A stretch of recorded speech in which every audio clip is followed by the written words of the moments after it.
Salama daholo a dia androany dia hizara aminareo ahoana ny fomba nanaovako an'ity layout mahafinaritra be ity a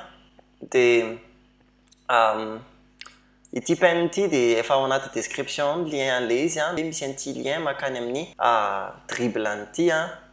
ao anatin'ilay penne dia ny structure ananantsika eto hoe manana main-tsika parent ny article rehetra dia aveo tsika manana article anankitelo ao anatin'ny article tsirairay avy misy ny figure manana classe thumbnail dia ao anatin'ilay figure misy image ampiaratsika n'ilay propriété object fit izay ny anarantsika tamin'ny vidéo teo aloha raha ohatra hoe mbola tsy nijery ilay vidéo teo aloha ianao dia tena manasa anao hijery ny zavatra rehetra ao anatin'izay satria reny zany nataontsika mba hoe ahafahantsika mahazo tsara ny fomba nanaovana an'ity layout ity dia aveo ity zany ilay figure dia ny élément manaraka ao anatin'ilay article dia ity icône ity dia mbola ohatrany nanaovantsika ilay figure ihany no nampiasantsika anazy eto ny farany dia diva manana an'ity classe détail ity dia ny ao anatin'ilay détail zany ity tag ity manana classe hoe tag izy eto ity titre ity dia ity lien hoe read post ity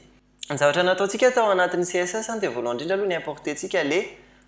police Montserrat misy vidéo momba an'izay koa ao dia aveo nametraka variable maromaro tsika ahafahantsika tonga dia manova ny endriky le élément avy ety ivelany ety raha ohatra hoe tiatsika ho lehibe kokoa hatrany habe an'ilay icône tiatsika hiova le loko dia tsy hoe hitady any anaty code lavitra be antsika fa avetsika dia efa afaka manova anazy ny zavatra faritantsika voalohany aloha nametraka an'ilay propriété an'ilay police tsika hoe Montserrat nampiaritsika tamin'ny body dia aveo nitentsika tamin'ny élément figure hoe margin 0 satria par défaut ny élément figure manana margin dia ny annulentsika izay comportement par défaut zay dia aveo le main apparent an'izy rehetra tenentsika hoe display grid dia aveo centreo ny élément ao anatiny ao dia aveo ny élément anatiny ao asio gap na 2em namaritra koa tsika hoe ny abn maximum dia tiatsika ho 1600 pixels zany hoe tsy ohatran'izay izy zany fa hijanona eo ampovoany izy rehefa ohatra ka mihoatra ny 1600 pixels ny abn conteneurany dia ity margin ity namaritantsika hoe tiatsika hanana margin top na 2rem izy dia margin bottom na 2rem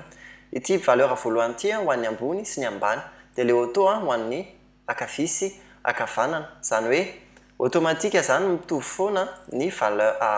automatika zany le izy zany hoe ny width fany mijanona 1600 pixels dia ny espace ambony izay relatif amin'ny parent dia lasa margin daholo dia hitantsika amin'ny alalan'ilay display grid zany hoe manana propriété display grid zany zao reto article atsika reto dia etsika mbola tsy namaritra nisan'ilay colonne fa nataontsika ny anaty media query any ambany le izy dia jerentsika rehefa aveo dia ny article indray nataontsika display grid ihany koa fa ozytsika hoe tiatsika hanana abn fixe ny colonne voalohany dia ny colonne faharoa ny maka ny espace ambiny dia hitanareo rehefa ohatra hoe miena le izy dia ny abn'ilay espace misy an'ilay icône mitovy foana fa le espace misy an'ilay texte no miena tsikelikely en fonction an'ny abn'le en fonction an'ny abn'le colonne dia napitsika gap ihany koa hoe 1em zay ny gap manelanelana ny reto élément anankitelo reto ity dia ity dia ao anatin'le icône tsika manana image dia le image nataontsika hoe 60% ny width fan'le icône ny abn ny heightiny zany efa automatique dia aveo tsika tamin'le icône hoe tiatsika ho display grid le izy dia aveo place item center zay no mametraka an'ity image atao anatin'ity verticalement sy horizontalement centré dia ny width fany efa hérité ny avy amin'le image zay zavatra mahafinaritra be izay dia ny width fany efa voafaritra ao anatin'le grid eto ambony hoe 3rem dia aveo mitendry eto ambany hoe ny heightiny ihany koa dia tiatsika anana ny heightin'le icon size le variable ny faritantsika tany ambony ity koa tokony hivadika icon size lao zay ho vaiko eto zao dia ozytsika hoe manana background color an'ity couleur ity izy arak'ilay variable ny faritantsika tany ambony dia porteur radius 50% carré izy satria ny width fany sy ny heightiny dia mitovy dia ny mamaritra hoe porteur radius 50% zany mahatonga anazy ho lasa boribory dia aveo indray le thumbnail ity élément ambony ity satria gris zany zao ty élément article ity dia azontsika jereny zay amin'ny alalan'ny Chrome eto dia io zany zao le gris atsika osika hoe manana colonne anankiroa izy ny voalohany 3rem dia ny faharoa 1fr dia ho zanytsika hoe tiatsika anana colonne tiatsika hivelatra amin'ny colonne anankiroa ity image ity dia izay ny faritantsika amin'ny alalan'ity grid colonne span ity dia avy eo osika hoe tiatsika ampiana porteur radius izy izay ny mahatonga an'ity bordure arrondi ity ny minimum heightiny dia 15 rem zany hoe amin'ny voalohany aloha izy mérité ny heightin'ilay image ao anatiny iny comportement tena tiako be iny fa avy eo izy rehefa mihena dia farafahakeliny izy 15 rem dia hitanareo zao hoe ty image ity zao mivelatra ohatr' zao fa efa 15 rem ny habean'ny heightin zao fa rehefa mihena izy dia tsy mihena latsak'izay dia satria nampiaritsika le propriété object fit cover atao ambany dia mikouvriran'le parent fauna le image ao anatiny dia ny propriété nampiantsika tamin'le image ao anatiny fotsiny teto fanampiny dia le width sy height 100%. dia avy eo momba ny détail dia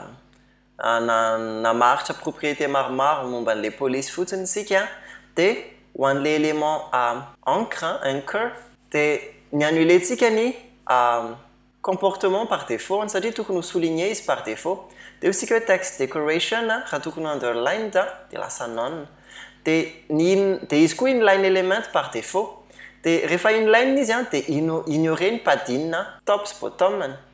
dia amin'izay fotoan'izay zany faritantsika eto izy hoe avadikitsika display inline block dia amin'izay pris en compte ireo padine anareo izay faritantsika eto dia fanampin'izay nampiaritsika ny background color sy ny color sy ny border radius taminazy ny zavatra faritantsika manaraka teto dia hoe ny article faharoa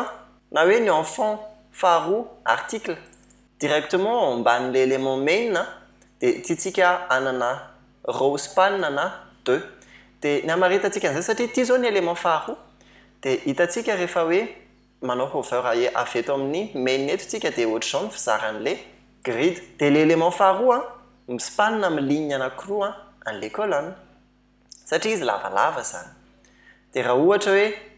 fantatritsika meloha ohatra ny mety hoe portrait na landscape le image dia afaka faritantsika amin'ny alalan'ny programmation hoe zay image en portrait tiatsika anana span na row anankiroa dia mety ho jerentsika ny ariny zany ny farany napetrakitsika dia média queries ozytsika hoe média dia raha ohatra ka farafahakeliny 600 pixels ny width fan'le appareil dia apiaro ny grid template mamaritra hoe colonne anankiroa fotsiny ny ilayntsika dia média fanampin'izay hoe raha ohatra ka farafahakeliny 900 pixels ny habeany width fan'le appareil dia ataovy anankitelo indray le colonne dia izay ny mahatonga ny élément antsika par défaut izy tsisy mamaritra ny isana colonne dia izay ihany koa misy fomba fijery anankiray na hoe fomba fitondra zavatra anankiray hoe mobile first hoe amin'ny voalohany zany mifantoka amin'ny endriny ianao rehefa ohatra izy ka jerena amin'ny smartphone dia avy eo amin'izay amboarinao ny endriny apartir an'izay hoe rehefa ohatra ka hoe le bebe kokoa le zavatra ijerevana anazy dia lasa ohatr'izao ny habeany dia raha mbola mihoatra an'izay dia ohatr'izao indray ny habeany dia mino fa afaka nanampy anao izay video izay raha ohatra ka hoe nanampy anao dia asio j'aime dia afaka misabone amin'ny canal ianao afaka manampy commentaire ianao raha misy fanontaniana za misalasala miresaka ao anaty commentaire ao hoe ahoana nazahoana an'ity tsy voatery hoe izy rehetra ny voazava kokoa fa mety afaka manampy antsika izay anaovana video manokana avy eo dia izay aloha ny video androany amin'ny video manaraka indray tsika mifankahita mandra-piona